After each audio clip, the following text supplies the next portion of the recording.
இருக்கிறதுலயே கிரேசியஸ்ட் ஒரு டெம்பிள பத்தி தான் நான் இன்னைக்கு உங்ககிட்ட சொல்ல போறேன். இன்ஃபாக்ட் இந்த டெம்பிள்ல உள்ள இருக்கிறது சாமி கிடையாது, ஆவின்னு சொன்னா உங்களால நம்ப முடியுமா? ராஜஸ்தான்ல இருக்கிற சோட்டிலா அப்படிங்கிற ஒரு ஊர்ல வந்து 1964 வந்து கிராமத்தோட தலைவரான ஜாக் சிங் ராத்தோர் அப்படிங்கிறவருக்கு வந்து பிறக்கிற ஒரு பையன் தான் ஓம் சிங் ராத்தோர். எல்லா மக்களோடையும் ஜாலியா பழகிட்டு வளர்ந்துட்டு இருந்த ஒரு பர்சனா தான் இருந்திருக்காரு. திருமணமும் நடக்குது, ஊரே செலிப்ரேட் பண்ணுது, ஊருக்கே வந்து செமையா விருந்து வைக்கிறாங்க. சோ ஊர்ல எல்லாருக்குமே வந்து இவரை ரொம்ப பிடிக்கும். வைஃப் வேற பிரெக்னன்ட்டா இருக்காங்க. அவருக்கு இருக்கிற ஒரு கெட்ட பழக்கம் என்னன்னு பாத்தீங்கன்னா பயங்கரமா சரக்கடிப்பாராம். ஒரு நாள் அந்த மாதிரி செமையா சரக்கடிச்சிட்டு கொஞ்சம் போதையில வந்து வண்டியில போயிட்டு இருந்திருக்காரு. போயிட்டு இருந்தப்போ ஒரு விபத்து ஏற்படுது. கிட்ட இருக்கக்கூடிய ஒரு மரத்துல, பெரிய கருவேல மரத்துல போய் இவரு இடிச்சிடுறாரு. அந்த இடத்திலே வந்து இறந்துடுறாரு. ஊரே வந்து சோகமா இருக்குது.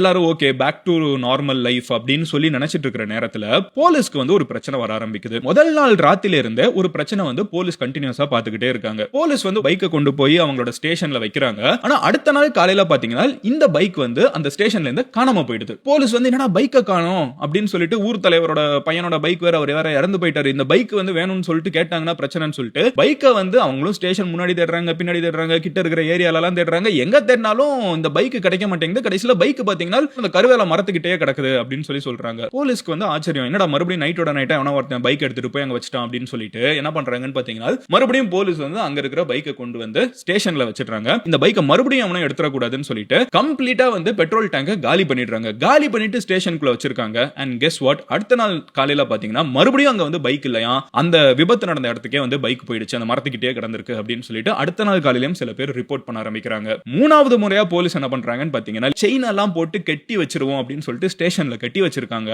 அண்ட் கெஸ் வாட், அடுத்த நாள் மறுபடியும் அந்த பைக் வந்து எங்க விபத்து நடந்துச்சோ அந்த கருவேல மரத்துக்கிட்டே போய் இருக்கு. ஏதோ ஒரு வேலைக்கு எடுத்துக்கோங்கப்பா அப்படின்னு சொல்லிட்டு குஜராத்ல இருக்கிற ஒரு மெட்டல் ஷாப்ல வந்து வித்துடலாங்களாம். ஆனா அதுக்கப்புறமும் ஆஃப்டர் ஃபியூ டேஸ் பாத்தீங்கன்னா மறுபடியும் அந்த பைக் வந்து எந்த இடத்துல அவங்க இறந்து போனாங்களோ அதே கருவேல மரத்துக்கிட்ட அந்த பைக்கை பார்த்திருக்காங்க. பை திஸ் டைம் அங்க இருக்கிற மக்களுக்கு ஸ்ட்ராங், ஆல்ரெடி வந்து ஃபேமஸான ஒரு பையன், அந்த ஊர் தலைவரோட பையன் ஓம் வந்து இந்த ரோட்ல போயிட்டு வரவங்க எல்லாரையும் பாதுகாக்கணும்னு முடிவு பண்ணிட்டாங்க. அவங்க பாட்டி கனவுலயே வந்து சொல்லிட்டாங்க, ஓமுக்கு இங்க கோவில் கட்டணும் அப்படின்னு சொல்லிட்டு அங்க இருக்கிற மக்கள் எல்லாம் ஒரே கால நின்னுறாங்க. இன்னைக்கு நீங்க போய் பாத்தீங்கன்னா ஓம் சிங் பன்னா அப்படின்னு சொல்லப்படக்கூடிய இந்த ஒரு கோவில் வந்து ஒரு லிட்டரல் வந்து ஒரு டூரிஸ்ட் ஸ்பாட்டாவே மாறிடுச்சு. ஆனா நீங்க ஓட்டிட்டு இருக்கிற வண்டியை ஒரு இடத்துல கோவிலா கட்டி பல வருஷமா மக்கள் கும்பிட்டு இருக்காங்க, அதை கும்பிட்டா நல்லது நடக்கும்னு நம்புறாங்கன்னு சொன்னா யாருக்கு தான் போய் பார்க்கணும்னு தோணாது. இன்னைக்கு ஒரு கோவிலா கட்டி பயங்கரமா வழிபட ஆரம்பிச்சிட்டாங்க. பயங்கர கூட்டம், நீங்க எப்போ போய் பாத்தீங்கன்னாலும் பயங்கர கூட்டம். அதுவும் எஸ்பெஷலி அவங்க இறந்து போன அந்த டே வர்றப்போ எனக்கு என்ன இன்ட்ரெஸ்டிங்கா இருக்குன்னு பாத்தீங்கன்னா how people's belief evolves. அது பாருங்களேன், ஒரு விபத்து, ஒரு